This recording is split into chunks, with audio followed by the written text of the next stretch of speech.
The patrons have spoken with vigor and given us Vigoroth, and it is truly bizarre in that the famously lazy Slackoth evolves into such a ferociously energetic creature, and then this creature evolves into the even more famously lazy Slack King. Those who played Ruby, Sapphire, and Emerald and /or their remix will remember Gym Leader Norman's terrifying Vigoroth, which often managed to be his most dangerous Pokemon despite not being his highest level. Those vicious slashes left a mark in our memory. Today we'll be exploring if Vigoroth was able to swing and slash its way to success in the competitive scene. And so, we ask, how good was Vigoroth actually? And in this video, we'll be going over these competitive formats.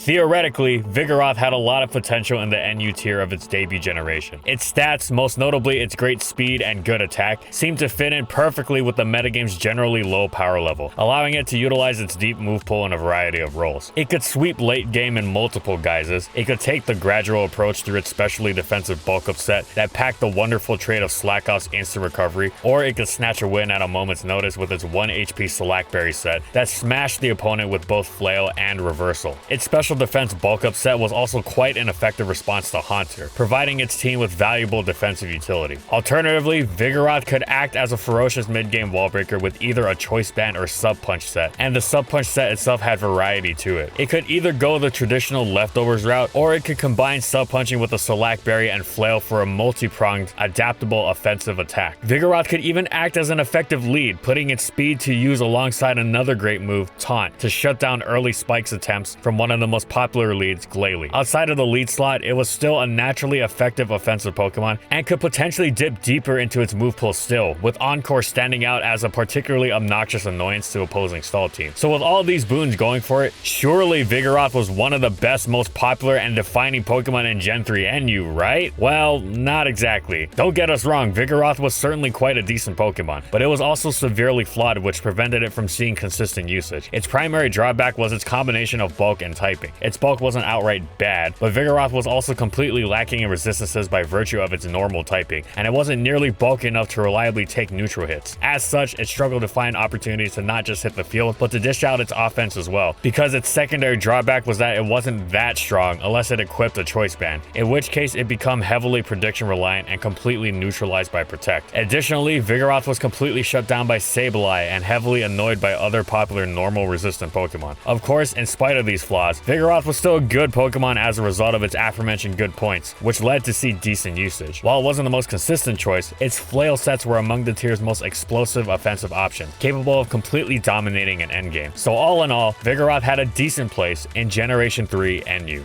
Generation 4's massive power creep knocked several strong Pokemon down a tier or two. In fact, joining Vigoroth in NU this time around was its evolution Slack King. However, that wasn't the reason Vigoroth was completely and utterly unviable in the tier. The reason was that there was absolutely no reason to use it in a metagame where Tauros was available. As the tier's definitive offensive normal type and one of the best Pokemon in general, Tauros outclassed anything Vigoroth would want to do. Sure, Vigoroth had Focus Punch, so it could theoretically hit Regirock harder, but Tauros was faster, stronger, and had Intimidate, so it was a much better Pokemon in every other aspect. Plus, it wasn't like Vigoroth's Focus Punch was dropping the rock either, making it even less worthwhile. Focus Punch did threaten Cradily quite a bit, so there was that, but Vigoroth struggled to find its way on the field and threatened something out to be able to use Focus Punch in the first place. One was better off just using Toxic Tauros to ruin both Regirock and Cradily. To put how outclassed Vigoroth was despite its unique qualities further in perspective, Dodrio was another Pokemon that completely outdid it as an offensive normal type, and sure, Dodrio couldn't hurt Regirock at all, but it was faster, stronger, and matched up much better against a significant number of Pokemon in the metagame. Whereas Vigoroth didn't match up well against anything. It was just too weak. Some players would occasionally try Vigoroth out of curiosity, but the tricks it offered, whether they were focus punching or dipping into utility options like Taunt, Encore, and Yawn, would quickly reveal themselves as gimmicks not worth serious use. As such, Vigoroth did not see use more than once in a blue moon in Generation 4 NU. That said, it was pretty funny on the rarest of occasions when someone would bring a team with both Vigoroth and Slack King, and clearly winning wasn't their topmost priority, but it was amazing that it had the slightest semblance of genuine viability.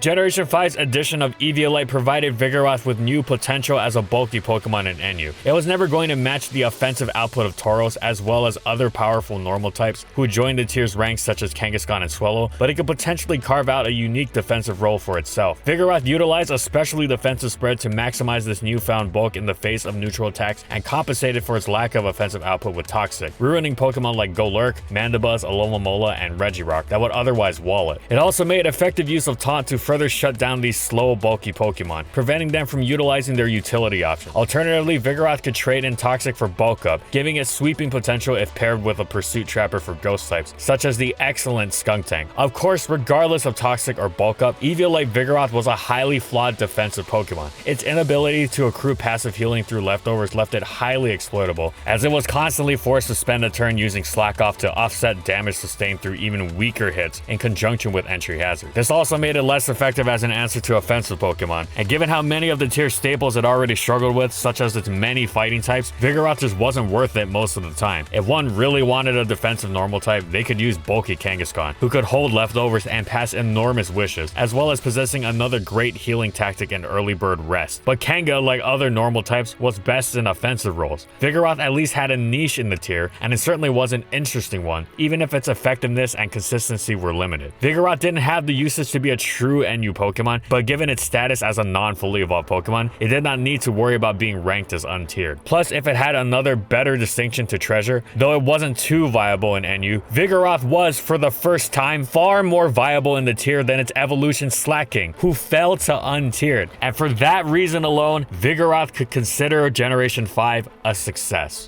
Generation 6 brought with it the addition of a new lowest tier PU, and suddenly Vigoroth didn't even think about being better than Slaking. It just was. That much was clear. But Vigoroth didn't think about being better than Slaking because it was too busy setting its sights and standards higher, as it was preoccupied with not just thriving in PU, but destroying PU with its bulk up set. Thanks to its low power level, the meta game struggled to damage Vigoroth, making it facile to accrue multiple boosts, healing off its hits with Slack Off, while preventing the interference of utility moves with either Taunt or Substitute. It was a monstrously effective sweeper, as it dominated such an enormous portion of the metagame right off the bat. It barely needed any support at all. There were very few checks to it, and even those few checks were not infallible. Take the example of Eviolite's Swords Dance Pawniard. Despite Pawniard packing useful physical bulk, a normal resistance, a way to boost its attack, and even removing Vigoroth's Eviolite through knockoff, Vigoroth could still beat it one-on-one, and that was if Vigoroth didn't run Taunt to prevent Pawniard from Swords Dancing in the first place. Even a Pokemon that completely walled mono-normal coverage, Mischievous, would be defeated if Vigoroth ran Taunt. Mischievous would simply get PP stalled. Vigoroth absolutely steamrolled both offensive and defensive teams. It was already a massive threat in several stronger metagames, including huge threats like Throw, Linoon, and the Shell Smashers, and once those were banned, the player base immediately clamored for Vigoroth to follow. It was nearly unstoppable. Throw was retested in an effort to ameliorate the issue, as the automatic critical hit effect of Storm Throw would rip through Vigoroth's defense boost. But the problem of Throw's reintroduction was threefold. 1. Forcing every team to run Throw just to handle Vigoroth wasn't healthy. 2. Throw was still massively broken in its own right. And 3. The popularity of Throw made another borderline broken Pokemon, Exeggutor, even better. Essentially, Vigoroth had such a stranglehold on the tier at this point that the first attempt to solve the problem it posed not only didn't solve the problem, but added 2 more. This mistake was quickly rectified. Throw was rebanned, and shortly after, Vigoroth and Exeggutor were banned to PUBL as well. No one who played PU with Vigoroth around would forget the beatings it dished out regularly. Now it wasn't able to keep up with the newly power-crept NU, so its Generation 6 usage ended there. But Vigoroth wore that PUBL status as a badge of honor. Forget settling for outclassing its untiered evolution. Vigoroth was a bona fide destroyer of PU in its own right, marking the 6th generation as a legitimate success.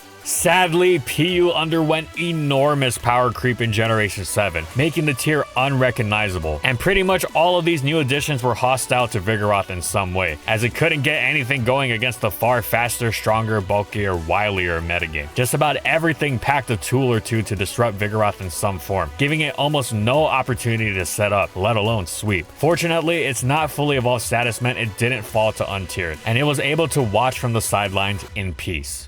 And that's it. So how good was Vigoroth actually? Well, despite its status as a not fully evolved Pokemon, expectations have always been fairly high for Vigoroth, given its decent stats and lack of the debilitating Truant ability that hinders its evolution. It was pretty good in its debut generation of NU, but struggled for the next two, despite small theoretical niches. However, it roared to life with the addition of PU in Generation 6, where its dominance threw the tier into chaos until its eventual ban. It wasn't able to repeat the phenomenon in Generation 7, but what do you expect? It's not a fully evolved Pokemon after all, and most importantly, in several generations, even those that weren't so good otherwise, Vigoroth has outclassed its evolution, including one generation where it was so good that it didn't even think about doing so because it was too busy destroying the rest of its metagame and getting banned. So all in all, Vigoroth has had one of the most interesting competitive histories for a second stage Pokemon. Thanks for watching, everyone, and thank you so much to our patrons for continued support of our videos and for voting for this Pokemon for this month's patron pick.